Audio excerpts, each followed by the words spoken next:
first thing I wanted to say was I know you're into crypto, right? When was, how did you get into crypto, and when was, and like who brought you into crypto?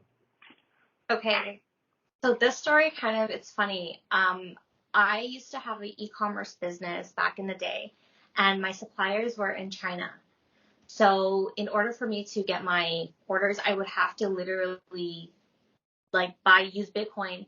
And I wasn't aware of the space. I wish I was Hmm. more for what I was doing, but I literally had to go to the bank, like wire transfer random people I didn't know, and hopefully I would get my Bitcoin. So that's how I first heard about it. This was like 2010, 12-ish.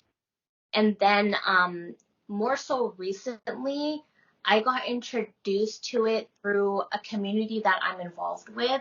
I started learning about trading Forex first, and crypto was kind of just on the side of things, but all of a sudden it became the talk of the town. You know, everybody started talking about it.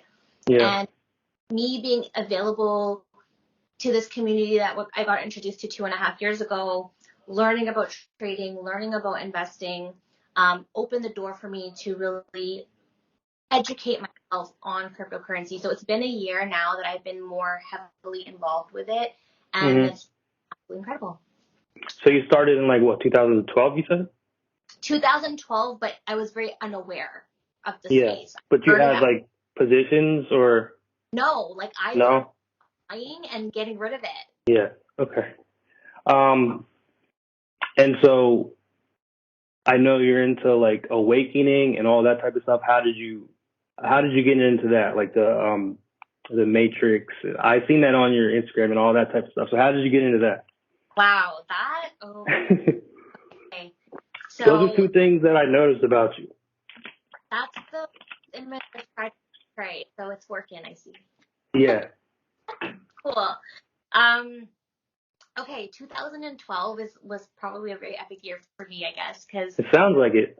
yeah, that's when Yeah. it started opening up for me, and I don't know how, to be real. I just got into, I was on YouTube and I started doing some research and I came across some Illuminati videos and I went down some deep dark rabbit holes. And I remember watching a video that was talking about all the subliminal messages that was coming through the media and music. And Mhm. I thought I only watched 10 minutes, but I swear to you, I started the video at 10 a.m. and I didn't finish until 6 p.m. and it felt like 10 minutes. And like, I was like, Right. this is scary. Like, I was very scared. So it was a very dark awakening for me. Um, but at the same time, my dad actually introduced me to the law of attraction when I was 16. Okay. And it was through network marketing. He was doing different companies, and he invited me to watch a movie with him, and it was The Secret.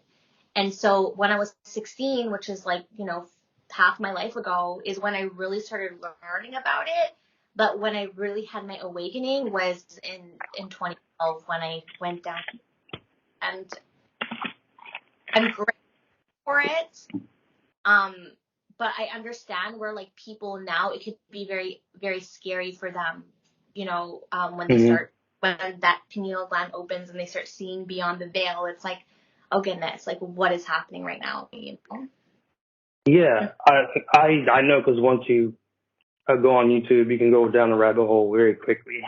But I want to go back to crypto. I see so many women in crypto. So um why do you think so many women gravitate to crypto? I feel like there is a lack of female presence in the financial industry to begin with. Well, well, my thing would be, well, what about stocks? You know what I mean? Why are they more gravitated more to crypto? In my opinion, anyway, that's what I see.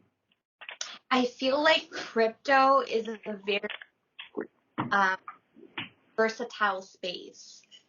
And I Mhm. feel like a lot of women can find their edge here because is there there's no like assumed space, you know? So for example, like if I was to go into, one second, thank you. If I was to go into more of the stock investment space, I feel like it's very male dominant already. So Right. as a little bit more comfortable to come into a space that there's no dominance of gender, if that makes sense. You're just able to find your lane and what fits you, because there are so many ways to make money in cryptocurrency. It's not just like, okay, invest and that's it, you know. Right. So it just gives us more options, I feel like, and an ability to be seen in the marketplace as an actual investor, you know. Yeah. Yeah. What coins? Obviously we know about Bitcoin and Ethereum. Those are the main ones. What coins? Because I want to learn more too. And so what do you think? What other coins should we be watching? Okay, so this question is, I don't really like to just give out what I'm investing in, and the reason being is I want people to understand why they're investing in To do something, their own research, yeah, right? right? So it's very important to understand the use case of a project before investing in it. Understanding why is it relevant? Is it long term? The word is tokenomics that we use. You need to understand the tokenomics, the numbers. What's the max supply? So example, Bitcoin only has 21 million, you know, and you can never create more. So that means that, again, as adoption happens, supply and demand is amazing. You know, it just makes sense. So one of the biggest projects I'm looking at is Polkadot. I love the Polkadot network. I see so much value in what they're doing. It just makes sense. So basically what it is, it's a blockchain that allows us to make transactions with different coins. So for example, right now, if you want to send Bitcoin, you can only send it to a Bitcoin wallet. If you want to send Ethereum, you can only send it to Ethereum wallet. What Polkadot allows us to do is it actually has 100 parachains. So any crypto that basically stakes $100,000 worth of Polkadot is able to be a part of the parachain, which then allows us to make transactions between different cryptos without having to worry about what network they're on. Okay. Does that make sense? So like I can send you Ethereum and I don't have to worry that it's only going to be on the ERC20 network. It's literally, I can send it on the Polkadot network and I don't have to worry about it disappearing into space. Okay. That's good information. Yeah. I want to make this podcast because I believe that you can learn a lot about people, right? Like I can learn, people watching it can learn. So I'll end with this. What is one thing that you've learned? What is one life lesson that you learned in your life that you'll take with you for the rest of your life? I know it's a loaded question, but It's a good, it's a deep question. It is. There's a few things. The one that came up to me first when you asked me that was always be a student in everything that you do. Don't ever think you know everything because there's so much more to always learn. And it's a philosophy that I adopted because first I began to learn about myself, Right. you know, and that really allowed me to understand my psychology, which allowed me to be able to understand other people's psychology and realizing that in everything that I do, there's a lesson involved. And not being easily persuaded by my surroundings, you know, really taking the time to do my due diligence and be that student when it comes to any situation in my life.